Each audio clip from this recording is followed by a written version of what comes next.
Bismillahirrahmanirrahim. Terima kasih juru acara majlis, barisan panel hakim yang arif lagi bijaksana, penjaga masa yang tidak alpa dengan masanya, guru-guru yang berdedikasi serta rakan-rakan sekalian. Assalamualaikum warahmatullahi wabarakatuh dan selamat sejahtera.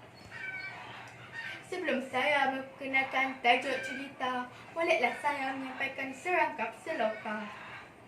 Pandai-pandai wahai Pak Pandai, anak dipijak, dagang dijinjing, kucing dibunuh, tikus dibelah, harta habis, badan tergadai.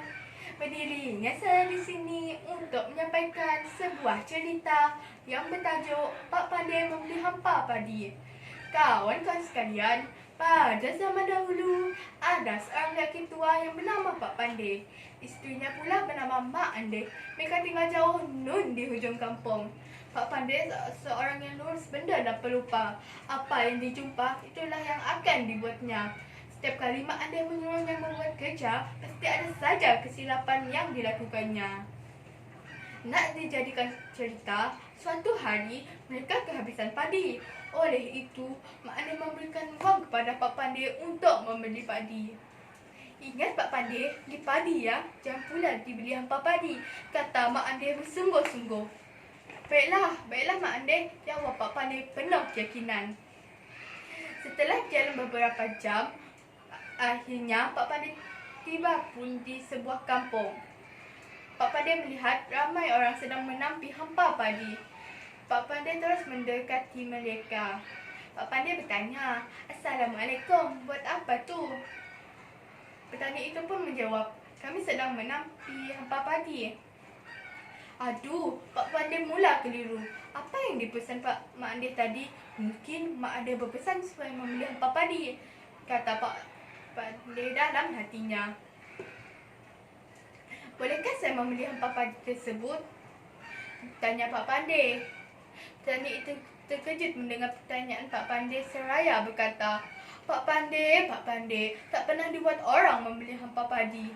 Jika kamu nak, ambillah sahaja seberapa banyak yang kamu mahu," ujar salah seorang daripada petani tersebut. Jangan, Mak Andai berpesan supaya saya membelinya dan bukan mengambilnya secara percuma. Ambillah wang ini, kata Pak Pandai bersungguh-sungguh. Dengan hati yang gembira, Pak Pandai mengisi hampa padi ke dalam gunungnya sebanyak yang mungkin. Setelah itu, dia pun berjalan pulang dengan senyuman yang lebar. Terbang tinggi anak Garuda, tinggi lagi si burung helang. Hati girang, tidak terkata, moga Mak Andai tersenyum liang. Setelah berjalan agak jauh, Pak Pandai terjumpa dengan sebatang anak sungai. Pak Pandai pun mundam-mandir mencari idea untuk menyeberangi anak sungai tersebut. Dia tidak mahu membasahkan kakinya untuk mengharungi sungai itu. Tiba-tiba, Pak Pandai ternampak sebatang titi kecil yang menentangi anak sungai tersebut. Pada masa yang sama, dia melihat ratusan ekor semut sedang menggunakan titi kecil tersebut. Ranting itu kecil saja, tetapi tidak patah walaupun dilalui oleh beribu ekor semut. Tentu ia tidak akan patah kalau aku pun jalan melaluinya. Lagipun aku hanya seorang diri. Lagipun karungku ini tidaklah seberat mana, kata Pak Pandai dalam hatinya. Pak Pandai pun mula memijak ranting tersebut. Pada mulanya ranting itu okey saja. Tetapi tidak lama kemudian ranting itu berbunyi krek. Dengan tidak semena-mena, Pak Pandai pun jatuh ke dalam anak sungai tersebut bersama hampa padi yang dibelinya. Pak Pandai bernasib baik kerana hampa padinya tidak dihanyutkan oleh air.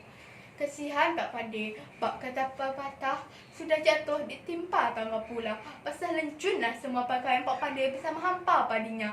Tambahan pula, beban yang terpaksa dipikunya semakin berat pula. Sampai saja di rumah, Mak Andai keheranan melihat Pak Pandai yang terbongkok-bongkok dan kebasahan. "Pak Pandai, kenapa ni? Apa yang telah berlaku? Kenapa guni Pak Pandai penuh dengan air?" tanya Mak Andai dengan marah. Pak Pandai pun menceritakan segala yang berlaku satu demi satu kepada Mak Andai. "Ingatkan simpati Mak Andai yang diraih. Sebaiknya semakin kuat pula literal mak andai kepada Pak Pandey. Akibatnya, mereka terpaksa kelaparan pada hari itu akibat perbuatan Pak Pandey yang tersalah beli hampau padi. Kawan-kawan, pengajaran yang dapat kita ambil dari cerita ini ialah: yang pertama, ingat pesanan yang diberikan kepada kita dengan sebaiknya. Yang kedua, fikir dahulu semasak-masaknya sebelum membuat sesuatu perkara. Kesian Pak Pandey, rasa tertekan. Dia marah isteri atas kesilapan. Mana yang baik, jadikan teladan. Mana yang buruk, sama berbetulkan. Sebelum saya mengakhiri cerita saya pada hari ini, izinkan saya menyanyikan sebuah lagu sloka Pak Pandey untuk anda semua.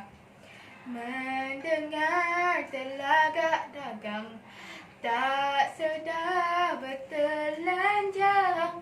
Mendengar guruh di langit, air tempayan dicurahkan. Sehingga berjumpa lagi.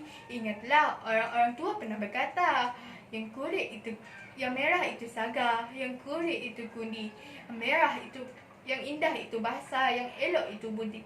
Sekian, saya Izzatul Ifah mengundur diri. Assalamualaikum.